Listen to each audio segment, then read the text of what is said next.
welcome. We're just going to give people a little bit of time to join because we're a little bit early. While we're waiting, we've got a few polls that are going to be taking place throughout the webinar. So we'll get the first one running so that people who've joined a bit early can actually get their votes in early.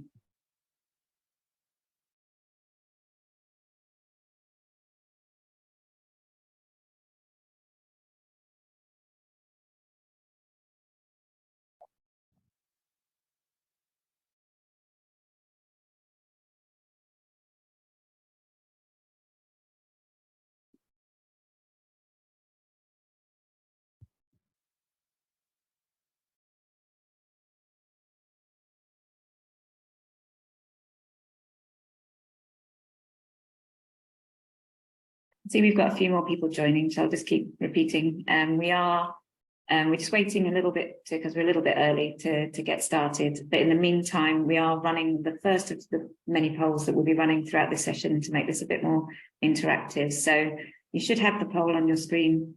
Have a look, vote, and we shall get started just after 1.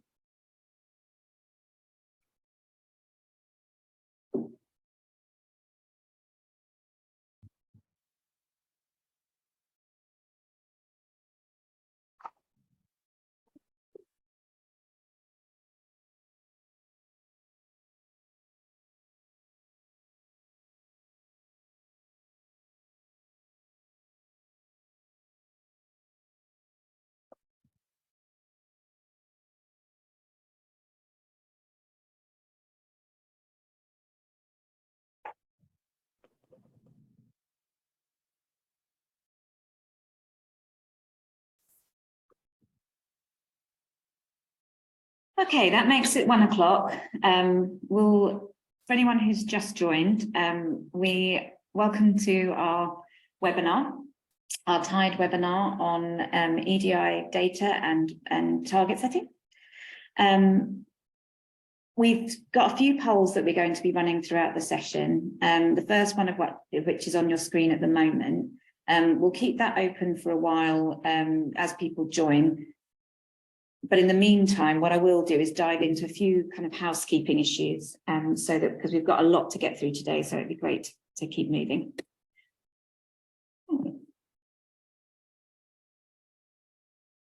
So for everyone's benefit, this session is being recorded. We will make the recording available after the session. For that reason, we have disabled everyone's cameras and muted people so that obviously if you do not wish it to be on camera or recorded, then you won't be recorded by mistake. So everyone is off camera and on muting other than our speakers. For everyone's benefit, we have some time at the end scheduled for a Q&A, and I'm sure everyone's going to have some fantastic questions for our brilliant panelists. If we ask that any questions that you have, please submit them through the Q&A button that sits at the bottom of your screen. You can submit them at any point throughout the webinar, but at the end is where we'll tackle most of the questions. But if there's any kind of burning platforms or anything that we need to address as we go through, I'll pick them up and put them to our panelists. As I said, we've got a lot to get through today. So if we do run out of time, we will endeavour to answer any questions that are remaining, and there will be an email address you can submit further questions, and then we will share the answers to those questions when we share the recording to today's session. So just before we dive into the poll results, I'm really pleased that we've got, as I said, some really brilliant speakers today to talk to us about on this really interesting subject. I'm going to let Mark and Rosie introduce themselves in a few minutes. But first and foremost, thank you so much for taking part today, because I know you've got some really good experience to share with everyone. Before we dive into that, though, I would like to just give a brief introduction for those who aren't aware about TIDE.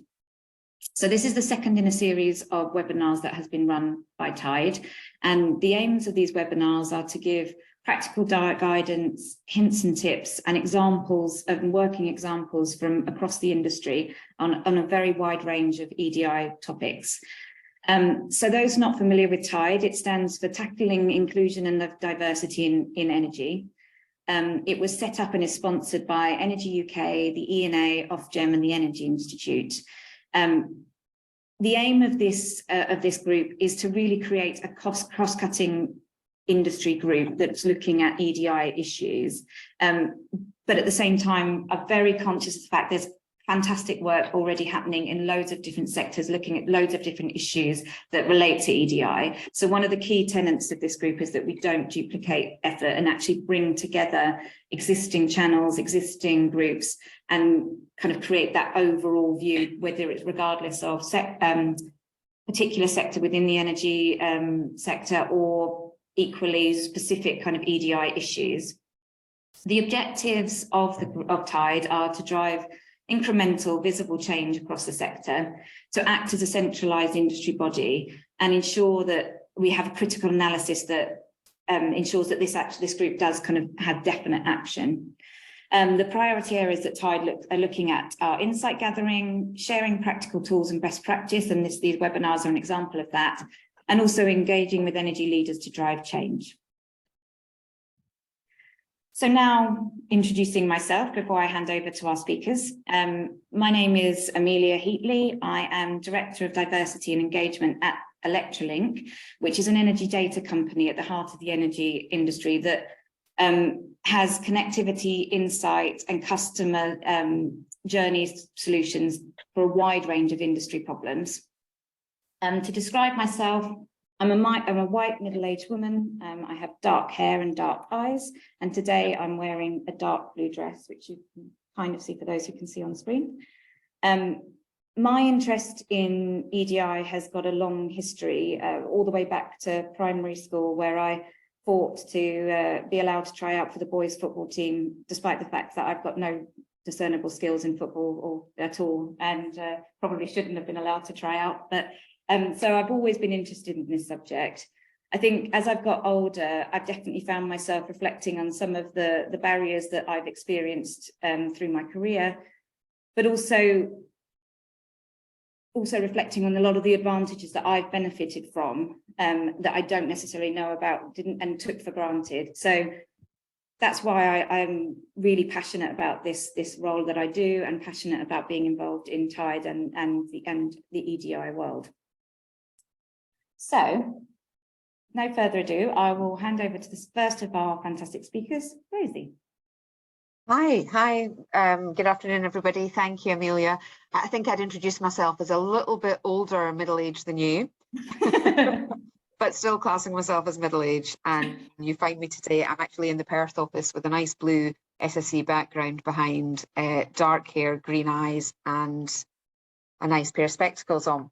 So I guess working for SSE, I'm the Head of Inclusion and Diversity for Scottish and Southern Energy. Predominantly, we're the UK and Ireland based, around about 12,000 employees, but starting to have more of a global and international presence now as well. I think often with being in a role like this, people look at the overt and very obvious, visible, differences that you may have. And what some people don't appreciate with me is I am actually half Scottish, half German. And I've written here in my little bio that made for an interesting time in a working class Scottish town, in the 70s and 80s, especially when your dad made you go to the gala day holding a German flag. So I'm only too aware of what it feels like to be different, and but also to have pride in that difference too. So from my point of view, it gave me a natural instinct, a natural interest really in behaviour and people behaviour. And I think that's where my kind of career's gone with cultural change roles, and then laterally for the last 10 years actually in I&D. So delighted to be here. I'll be talking about measurement and data collection, and I've got 50 minutes to do so, so I'm really delighted to be here sharing what we're doing at SSE with you all. Thank you, and I'll hand over to Mark to introduce himself. Thanks, Amelia. Thanks, Rosie. Hi, everyone. So I'm Mark. I'm a manager in the Inclusion, Diversity and Equity team at KPMG in the UK. My pronouns are he, him, and for those that may be having trouble seeing the screen like myself, I am in my early 40s. I'm a white man with blue eyes and a greying beard, and I'm joining you today from my home in Essex, and delighted to be here, and I've been really excited to be able to support with TIDE as well since it started at the sort of last year. my route into the D&I profession, I guess, hasn't been a linear one, and I think I've been in the inclusion, diversity and equity team at KPMG for 6 years now, and had the opportunity to work across a broad range of work streams and projects in that time.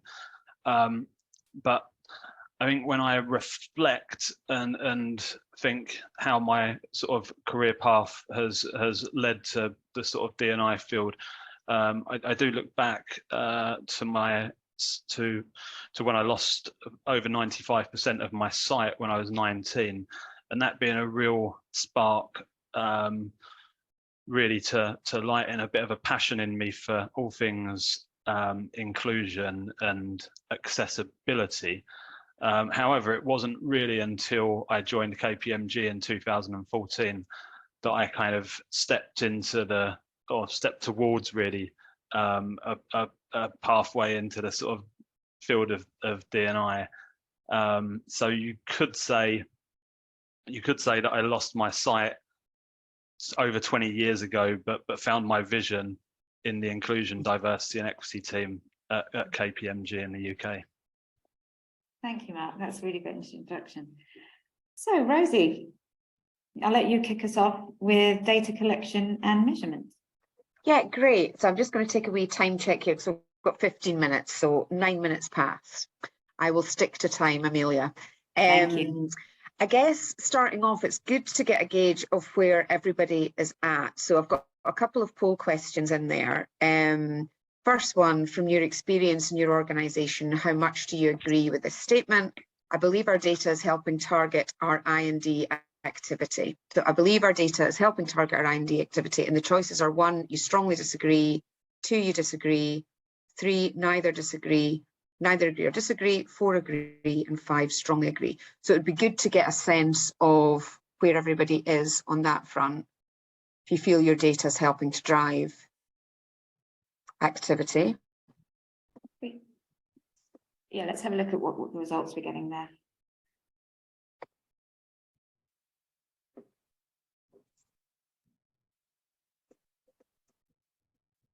Okay, so a bit of a mixed bag. Bit of a mixed bag, but largely people are agreeing, or the highest proportion, but alongside that, there's a fair chunk, 50-ish% who are neither agree or disagree or strongly disagree. Okay, that's good to know. Thank you. If everybody's answered that one, the second poll is, if you can put the second poll question up I had. I think it'll be poll 3. Yeah, data disclosure. So do you believe you've got a good level of data disclosure? So again, it's strongly disagree, disagree, neither agree or disagree, agree or strongly agree.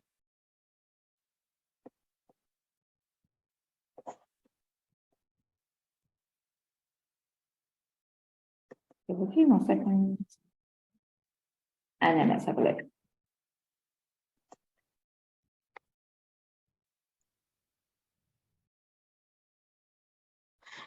Right.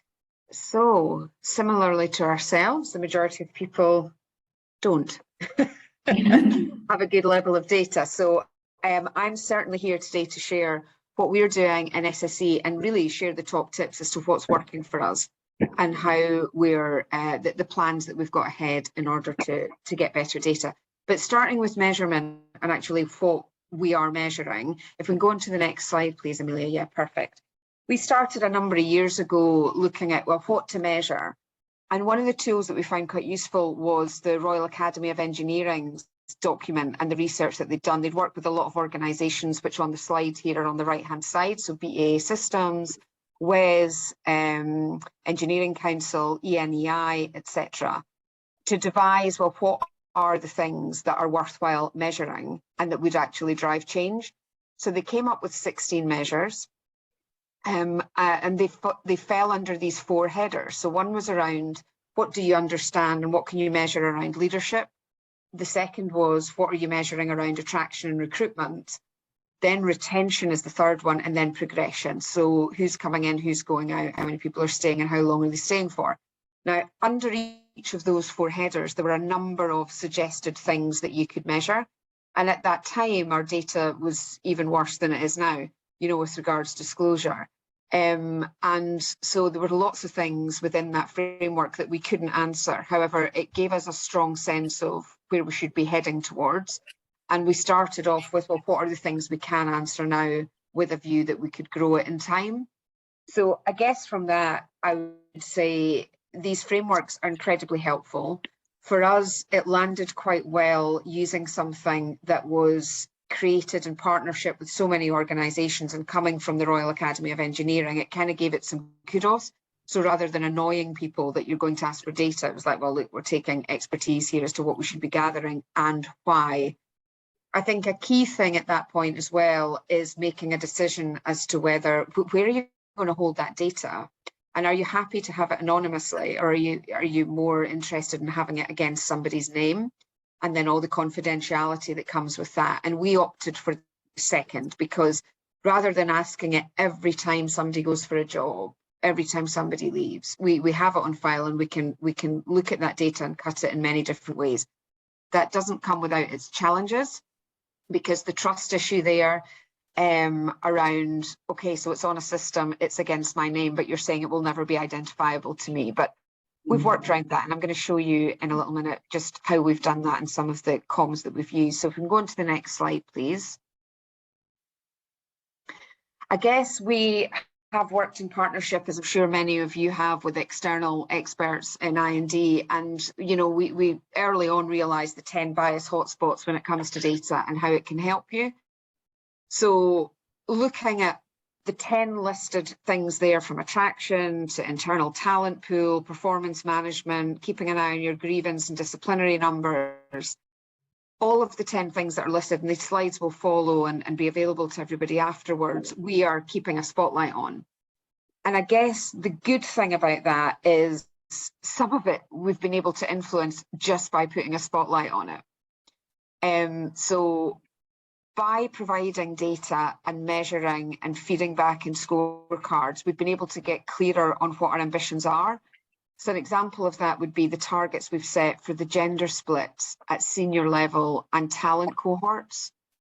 So when we first started looking at talent cohorts and what was the gender split, it wasn't as good as it is now. And we thought, well, why aren't we setting that at a target of 40%, just like our targets in the business are 40% female at a senior level? And when we're talking about talent cohorts in SSE, we talk about our senior talent programs, not the ones that you self-select for. So by keeping an eye on that and tracking the 40%, we are there or thereabouts every year and have been for 3 years. So some of this is just about setting a standard, but using the numbers to help you, I guess, describe where you're trying to be. The regular rhythm of leadership scorecards, which I've put on there, we can't get away from how helpful that is. So for the last, I would say, several years, we have been going to our group executive committee twice a year with scorecards of data on all of the data points that are measured there, that are called out here on the slide. And we go at the end of year. So for us, that's kind of May time. We take the end of March data and we go in November with our mid-year results as of September. Alongside that, we do a sleeker pack, which isn't as detailed, for our board members. And they really like this, you know, because it allows them to have conversation. The other thing we do is create a facilitator pack for our Ops HR business partners. We talk them through the scorecard findings, we cut the data by each of their businesses, and we create a facilitator pack, which really acts as an aid for them to facilitate a conversation about what is this data telling us and what should it help us drive in each of our businesses, because SSE is made up of 7 different businesses. The focus on equality reviews, I guess something to bring that to life here would be when we started looking at attraction, and especially in early years, we were kind of patting ourselves on the back saying, look at us for our graduate programme, we get thousands of applicants and over 50% of them actually identified as ethnic minority. But when we measured that going all the way through to the higher, there is a kind of 20% reduction rate. So it allowed us to say, that's worthy of review, let's get an external in who's currently working with us just to understand what our process is like, What's that recruitment process like? What are some of the tests that we're asking people to do? Are we doing anything inadvertently which might be causing people a challenge if English isn't their first language, for example? So if we can go on to the next slide.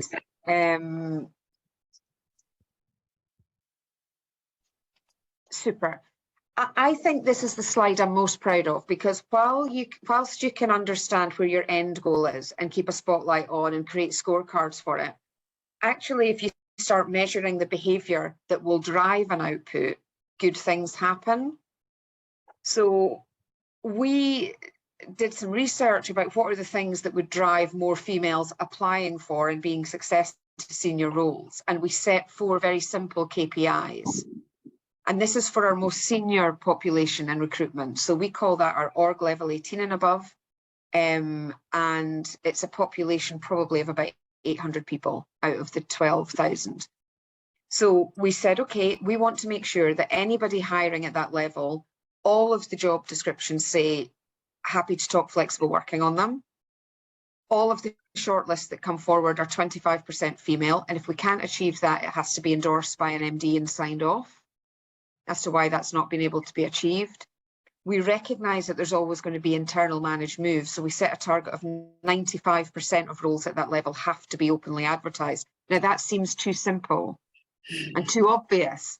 But before we even started looking at figures like this, I think we were around about 50%, 60% of roles being openly advertised. So setting a target of 95%, which we're now achieving, just shows you the value of putting a spotlight on things. And 100% diverse interview panels at that level.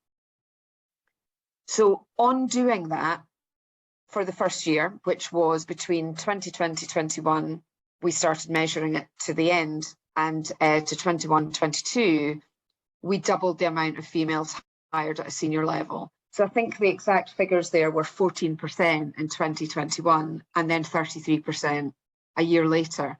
So it really helped evidence that some of the behaviours required and standards required in order to drive a more diverse shortlist, you know, not helping people jump the queue but join the queue, it did play out.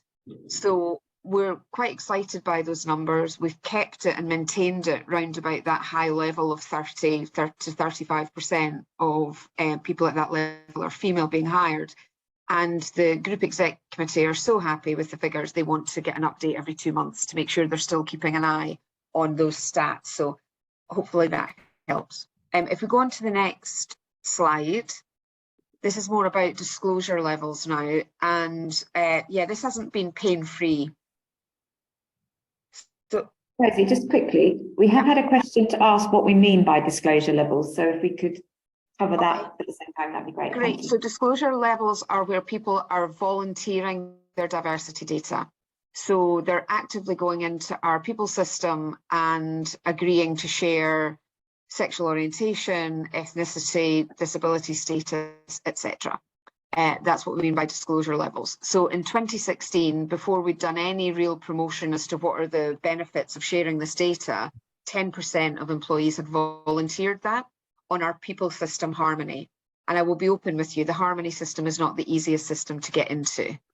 If you're doing a piece of work, you have to log out, log into a whole different program, remember a password. We're trying to make it more simple. But this is important for backdrop here. So there was limited positioning at that time.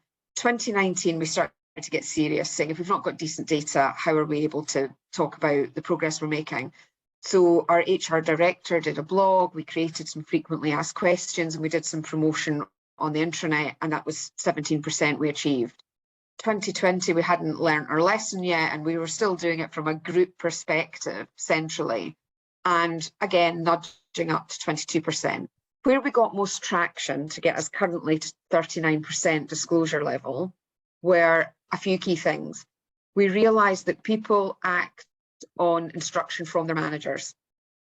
So the best thing we could do were to give all of our positioning materials that we created to the business leaders and ask them to share the benefits of why that's good for their people and ask them to complete it.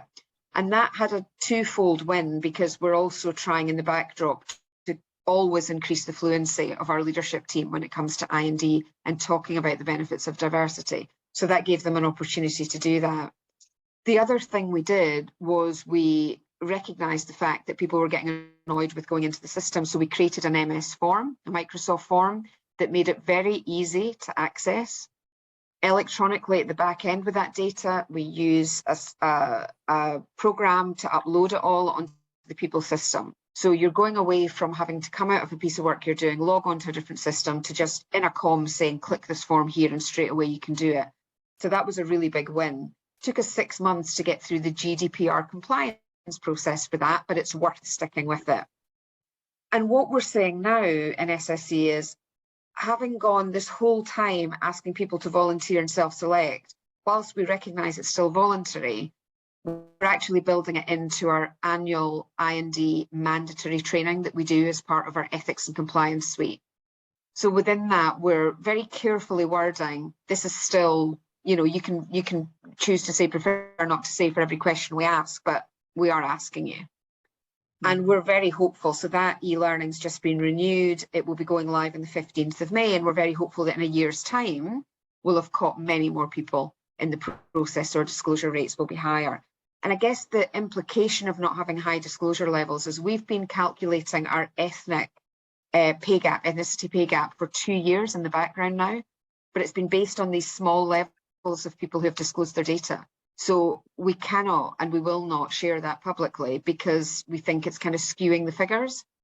So it's actually holding us back, not having good data sources from the things that we'd like to do.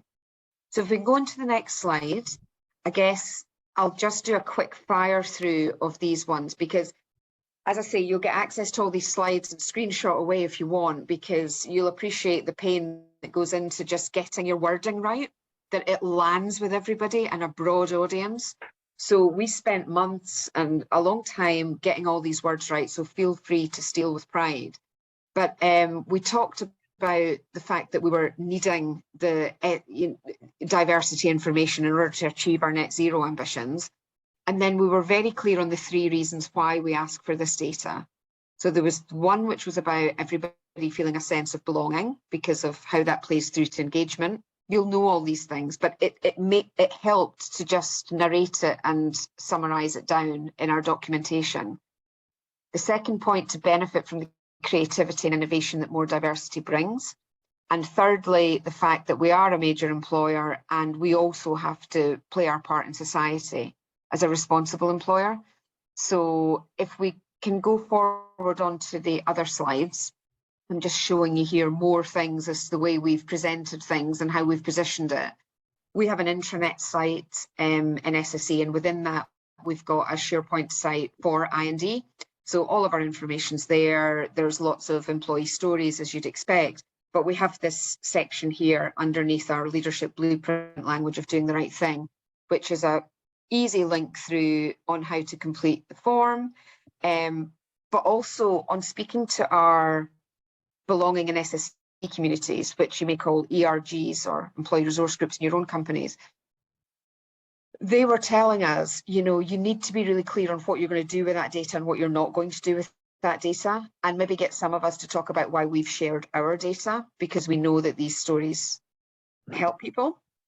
So we've got a whole section on employees stating why they've shared their data and the benefits of it.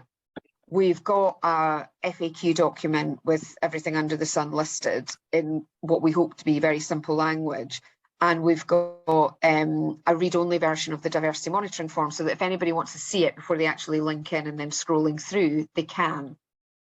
If we go on to the next slide, please, Amelia, this is where, just bringing to life really, one of the comments that somebody shared, you know, so this was from Shuba Khatun. Sorry. Oh, and we've got a video too. So we'll just go straight into the video. It really is simple, Simon, of how we've positioned the reason for sharing data.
Great, thank you for that. That worked well. Seamless. So the next two slides, which I'm happy just to forego actually in the interest of time and pass over to Mark, who's going to talk about targets.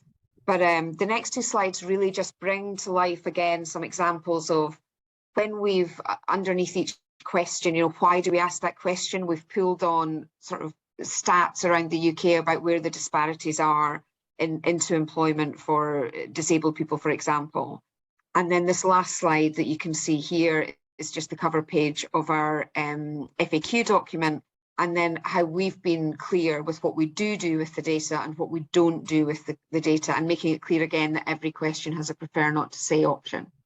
So I'm conscious of my time and happy to take questions at the end, unless you think anything's absolutely burning just now, Amelia, from anything that's come through. I think we've covered them as the ones that, yeah, so we will come back to the rest at the end. Great, thank you. Over to you, Mark.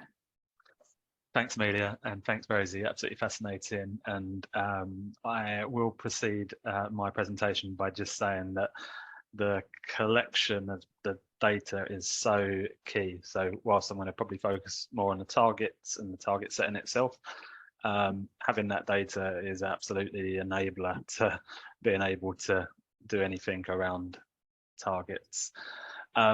So I'll talk a little bit about the what, why, and the how of diversity targets. I think we're going to then have a quick poll as well to test the knowledge from all of our participants on the call, and then I'll talk a little bit about the KPMG journey as well. So, okay, on the first slide then, so diversity targets, what are they and why use them? So I think it's important probably just to, again, focus on that we are talking about diversity targets here and not quotas. So targets are voluntary and aspirational. Quotas in which are used in some countries would be mandated by a sort of government or regulator, and if not met, would also incur some sort of sanction. Like I said, they are not used in the UK. In terms of the Equalities Act, diversity targets are seen as a positive action, so are allowed, whereas quotas would be seen as positive discrimination and would be prohibited within the UK Equality Act 2010.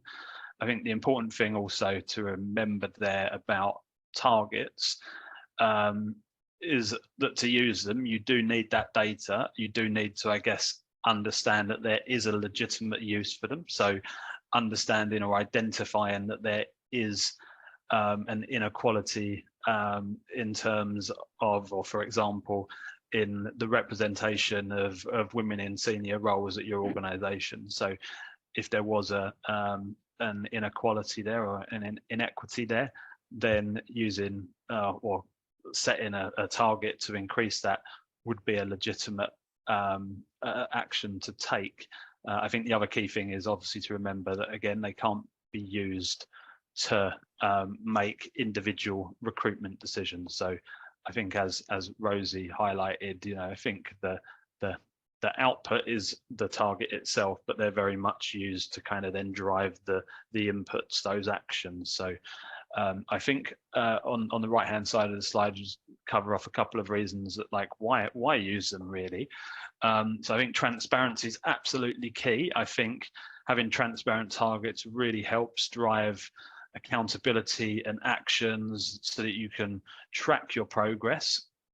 Really important for, I think, boards and leadership teams to be able to use that, not just to provide an opportunity to make public commitments in terms of reporting and publishing data around in inclusion, diversity and equity, but also as an opportunity to understand, like, sort of wider talent pipelines, and also as an attraction tool as well. There's a wide group of stakeholders that will see these the sort of transparent targets, and many of those will be people that will be looking to join the firm. And when we look at different types of people that will be joining the workforce, future generations, they want to join firms that are taking this seriously, and actually by having targets, that can be a really easy way to show kind of a real high level commitment. I think corporate governance I've pulled out as well. I think it's really important to just identify that this isn't really any more about doing the right thing. This is a requirement now for boards and leadership teams to be accountable for what they're doing around diversity on their own boards and leadership teams, but also to identify what those key metrics are. So regulators and governments are kind of increasing scrutiny around this. So, for example, the FRC has the UK Corporate Governance Code, which absolutely outlines requirements for companies to report on diversity. And again, when we look at the kind of ESG landscape, the emphasis on non-financial reporting is only going to grow more and more, and it's certainly something as an organisation we're seeing, not just from our own internal perspective in terms of really aligning what we're doing on inclusion, diversity and equity to our wider ESG landscape. We're also seeing that from conversations with clients as well. So corporate governance, I think, is really key. And then lastly, I think it's had a tangible impact as well. I guess when you look at what tools across the sort of inclusion, diversity and equity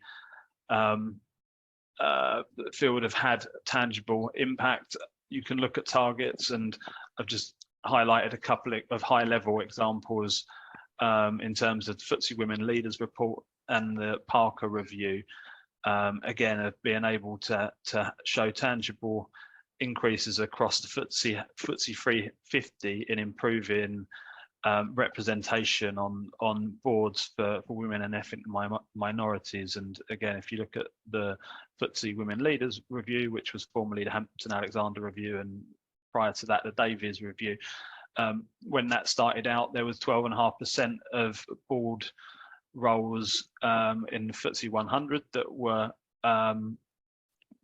held by women, and that now stands at 40%. So again, a real sort of tangible progress that has been made through having these targets in place. If we can just move to the second slide, and we'll look at kind of targets, how to set them really. And like I said, I think the real important thing here to go back to is that data is absolutely key here. It should absolutely be your start point. It's really important, I think, you understand what data you already have, and also what are you trying to do with your targets. So what is your ultimate goal? What are you trying to understand? So I think it's really key to understand that. And again, I think if you've got that ambition of where you want to go, you're then able to kind of understand what targets you might want to put in place. I think the robustness of your data as well is really important. So I think, again, when you're setting out on your journey to collect data and then think about whether targets are right, having a robust data set is really important. At KPMG, and I'll go on to our journey in a bit, but we've been lucky, I guess. We've had a sort of a data collection at the heart of what we've been doing for quite a long time. So historically, we've been lucky to have a completeness of data, and in terms of those disclosure rates, we've kind of always been around the sort of 80–85% mark. But I think, again, it's important to understand what's robust for you. If you want to set a target, what level of data do you want to get to? So, you know, you want to probably consider about before setting out on an ambition to set a representation target. Do you want to get to a certain completion rate? Certainly when at KPMG, when we went about setting our most recent representation target, which is around socioeconomic background, because we started collecting the data a little bit after some of those other characteristics, we did set ourselves a kind of an internal target to make sure that we got to a certain completion rate, and that was the 75% mark. So again, I think that robustness of data is important. I think also benchmarking your data, absolutely vital. Rosie talked about, again, the benchmarking that they had done, really important to understand, again, what if you are looking at your data, what's that being benchmarked against? So you're looking at it against your sector, but also against the geography that you're working in, or the geography that you're also serving in terms of your sort of wider stakeholders, clients, communities. Really important, and there's huge richness of data out there. Obviously the recent census data has just kind of dropped as well, so there's lots of interesting geographical analysis that can be looked at. And again, I think when we're talking about targets, I think it's really important that the targets are appropriate and right for the organization. And again, I think in terms of what we covered on the first slide as well, and that there is an actual legitimate requirement for that data. Have you identified that there is a particular inequity within a talent pipeline, for example? And then finally, I think just talking about the importance of consulting and engaging as well, and I think that could be with external experts. There's organizations out there that can help with data modeling, and also assurance to kind of assure that what you're thinking in terms of your ambitions and targets are right. So I think always good to do that wider consultation at the very start of thinking about setting any targets, to understand again what is it you're looking to measure, and what are you looking to make progress against, and how does that look against other benchmark data, and what other organizations may be doing. But I think the other key part there is the engagement piece at KPMG, as well as kind of engaging with all of the stakeholders that you'd expect we would need to, in terms of going through sort of resetting targets. We would always engage with those key approval governance groups like our executive committee and our board, people leadership teams, but we'd also look to engage with our broader employees as well. So a lot of our consultation with our employee resource groups has been absolutely vital, in terms of, again, I think just doing that sort of temperature check as well, and understanding from a kind of an employee perspective, do these feel right? Are these, any concerns, challenges around that? So I think important to really consult and engage. So I know I'm going to just hand it back over to Amelia, because we're going to have a quick poll before I talk a little bit more about the KPMG journey. Okay, so the question that we're asking you to answer this time is, from your experience in your organisation, how much do you agree with this statement? I believe we are very considered in the setting of our targets. You've got 5 options to choose from. 1, which is strongly disagree. 2, disagree. 3, neither agree or disagree. 4, agree. Or 5, strongly agree. So I'll give you a few minutes to think about that. I say minutes, I'm being very ambitious there. Seconds is probably more reality. Okay, then let's have a quick look at the results.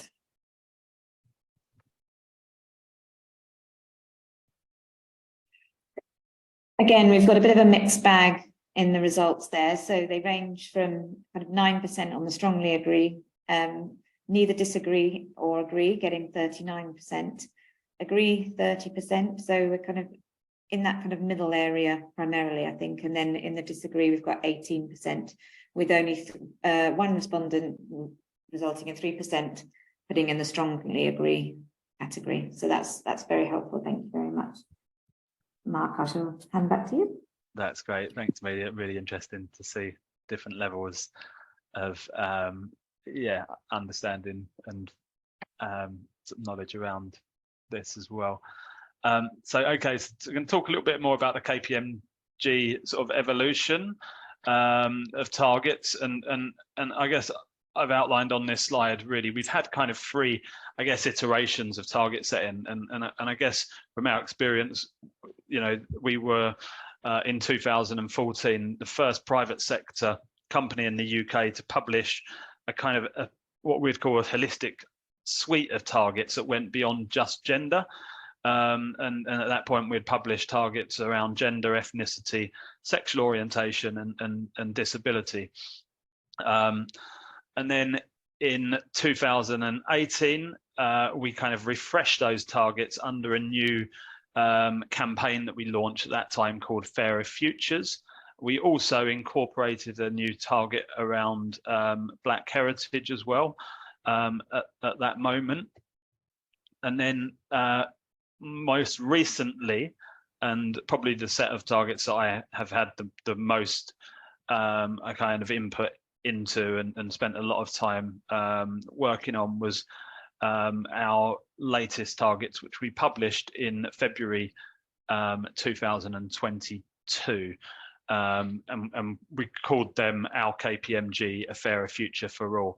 And again, they were sort of our boldest and most ambitious set of targets to date, and also over the longest time period. So they were set out to 2030 intentionally as well, because we kind of wanted to make sure we were trying to be a little bit more long term in our thinking as well. And I think when we look over that time period, I guess the other thing to say on those, the latest set of targets, again, they included the same 5 key focus areas from the 2018 set, but we also then incorporated that target around socioeconomic background for the first time. So we've now got specific targets around gender, ethnicity, Black heritage, sexual orientation, disability, and socioeconomic background as well. I think as well on this slide, I just kind of talk a little bit about the pace of progress. And I guess when we first set those targets, I'd kind of say that progress was fairly slow. And then as we moved into that second iteration, progress certainly picked up, and we're continuing to see a good traction and a kind of on track to our sort of 2030 targets. I'd say that the main reason for that is certainly, and again, we talked about driving accountability. Rosie talked about that as well as being absolutely key. And it's really, I think, moved the accountability for these targets from just our central IDE team, which is a small team, which I'm sure will be like many teams that you'll be in as well. But it moved that accountability from our central team to across the entire business. So over time, these have really been embedded, and I guess we've been able to enhance the level of accountability that sort of different business units have, and that's really for me the area that we've been able to really kind of, I think, dial up and improve on. So if we just move on to the next slide, and I'll talk a little bit about our KPMG, A Fairer Future for All, which is the new set of targets which we launched in February 2022. Like I said, they were the most ambitious and boldest set of targets we had published to date. And for us, it was kind of an evolutionary chapter in our long-standing commitment to inclusion, diversity, and equity. And whilst we're, I guess, proud of some of the achievements that we've made and some of the progress we've made, we're also cognizant that there's still a long way that we've got to go. And we know that we've really got to, I guess, confront some of those biases and listen and learn from each other. And I guess what we've been trying to do with a lot of our work over the time is really hold a mirror up to ourselves and really understand and be led by our entire workforce in terms of what we're doing in this space. And like I said, the targets that we've set are really there to kind of hold ourselves to account and measure that progress. And just to focus on those targets quickly, and on the right hand side you'll see the icon there sort of provides an overview of those. But our targets were specifically focused at leadership as well, so our partner group. And again, that's because when we looked at our data and our employee makeup, that the biggest inequity was certainly within our senior sort of leadership levels. So our new targets on gender are to have it's based on a ratio of 40-40-20, so that really means to have a minimum of at least 40% women and 40% men, but being cognizant that there's going to be some fluctuation over that time period as well, but the minimum of 40% men and women, I think, is the key one there. 20% of ethnic minorities or partners to be from an ethnic minority, 5% to be from to be of Black heritage, 6% of partners to be lesbian, gay, or bi, 15% of our partners to have a disability or a long-term condition, and then the newest target that we incorporated obviously was our socioeconomic background. That's to have 29% of our partners to be from a lower socioeconomic background. So I think if we just move on to the last slide. So it's, like I said, it's helpful, I think, for us to have those targets so that we can drive that accountability, but the actions that are going into this are the real key things. How are we going to get there? And against our targets, we've got a clear strategy and an action plan. And actually, when I said about moving accountability within the business, every business unit within our business has also now got an action plan that mirrors our own central action plan. So they're kind of driving action through these 4 key pillars. And those pillars are culture and leadership, talent, which covers kind of all of the employee life cycle around talent acquisition, talent development, and talent management. Fairness in our systems and processes, and I think a really important pillar. And I'll just highlight that because I think we used to very much focus on that employee life cycle aspect, but I think we've really moved towards understanding how we can also look at the system and how we can try and change the system, because it's not all about just trying to, I guess, put initiatives and interventions in place that are focused on, oh, how can we support our people, and we must be providing learning programs to our people. We're also understanding that there's also bias that can exist within systems, and we need to really confront that and analyze data as much as we can through that lens of fairness. And then that final pillar is around our collective voice, which is really ensuring that we have got that consistency and that narrative where we're all talking about inclusion, diversity and equity in a similar way, but then also we're using lots of different tools in terms of key awards and benchmarks that we go in for, key sort of sponsorship opportunities, so that again we're really able to I think amplify what we're doing internally, externally as well, and really bring that to life. But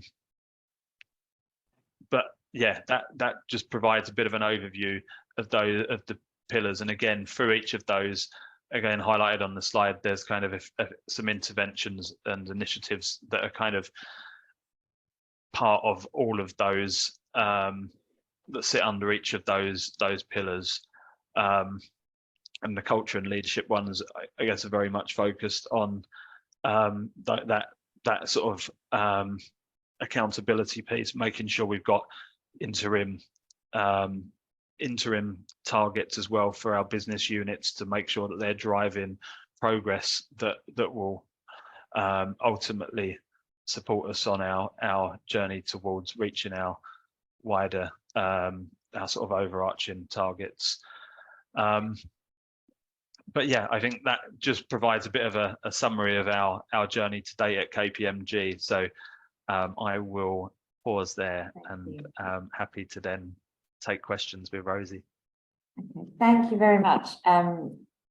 Really fascinating and really kind of useful to hear people who've been through this process and take some learnings from that.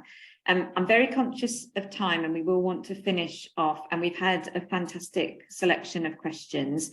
Some of the questions are related to kind of broader issues, and there are going to be future webinars on future subjects coming up, but if Mark and Rosie will agree, I'm happy to share the whole list with both and see if they have any kind of views on some of the broader things as well, and share them afterwards. So I think we're going to have time for a couple of questions, but like I said, we'll make sure we kind of come back to all of them when we can.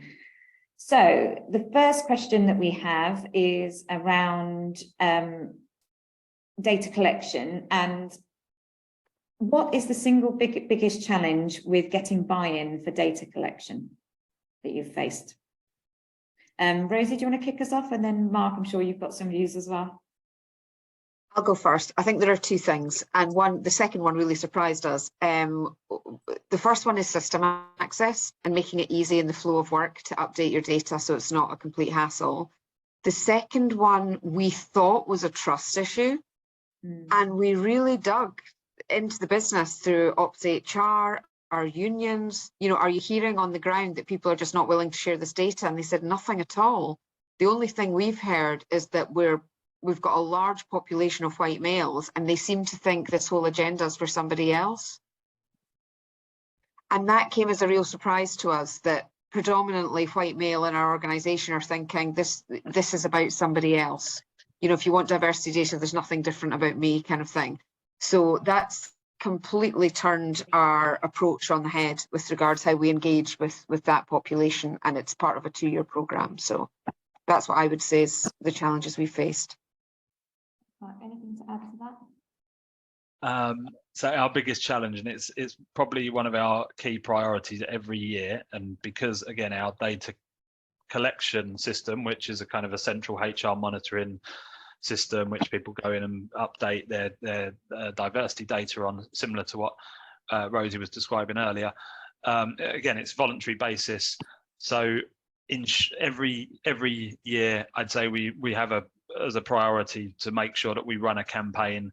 We have on an annual basis a lot of new colleagues that are joined through our sort of student programs, probably sort of 15 to sort of 1,600 on an annual basis, and that's just in our student population. So there'll be more than that across the firm. So ensuring that we don't go backwards in terms of that data is absolutely key. But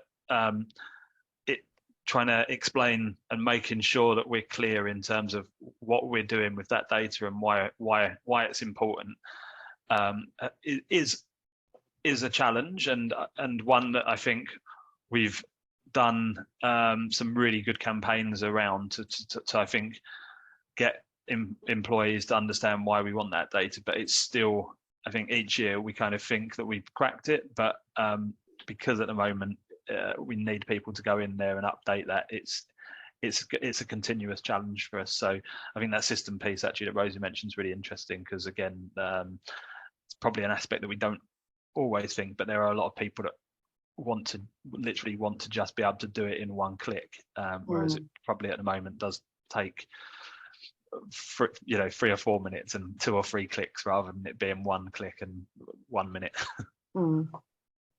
Thank you both. I'm going to ask one question on target setting, and then we've got a few wrapping up pieces to do. And as I said, we'll take these questions away, and when we share the recording in the pack, we'll get some of the answers included in that. So the question is a bit toughy. Is it realistic to set targets based on representation in the wider community stroke country when the workplace or company is such a comparatively small sample and the leadership level is an even smaller sub-sample? Mark, as you spoke about targets, I'll pick on you first, and so Rosie, you get the benefit of a few minutes to think about that one.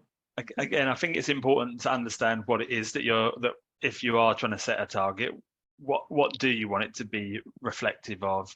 So it might not be that you want it to be reflective of the wider UK society. It might be in a particular city geography that you're based in, or it might be that it's reflective of the customer base that you're selling to. Kind of with our with our 2022 targets, I guess that we did want to in some way try and reflect broader UK society in a closer way, but we did also have a look at kind of the locations that our larger offices are based as well. So I think, look, it really depends. Like what I guess I shared with the KPMG journey is very much our journey, and it kind of is what we've done. But I think you need to understand from an organisation perspective what it is you really want to achieve through setting those targets. Thank you. Rosie, anyone who had to add then?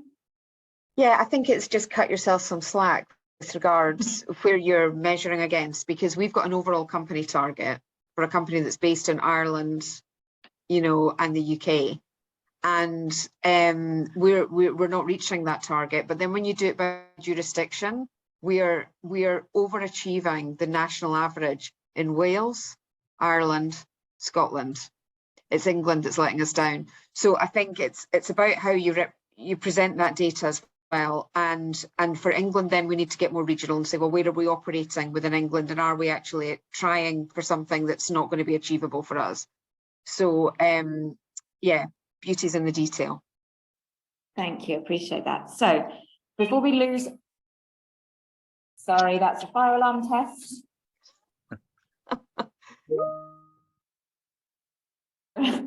Sorry about that.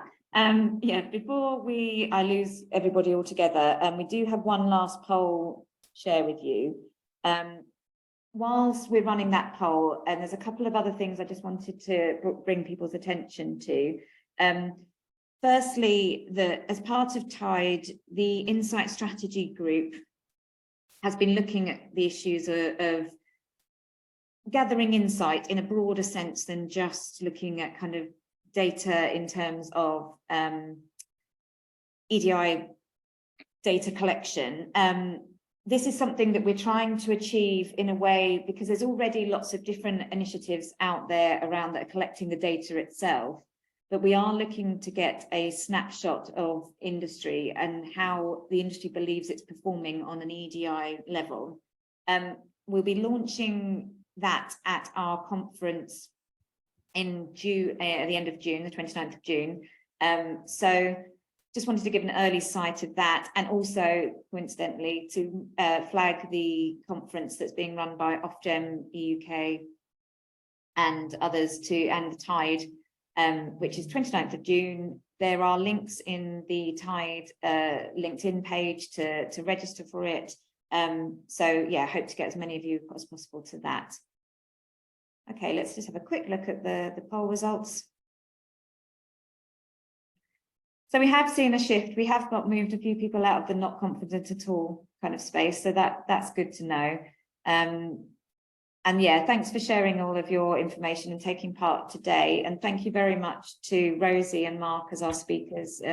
Really fascinating and really useful session. I'm sure we'll all agree. As we will be sharing this, and we will come round to those questions as well when we share the recording and the slides from today. So with that, I think I can say thank you very much to everyone for taking part, and goodbye. Thank you.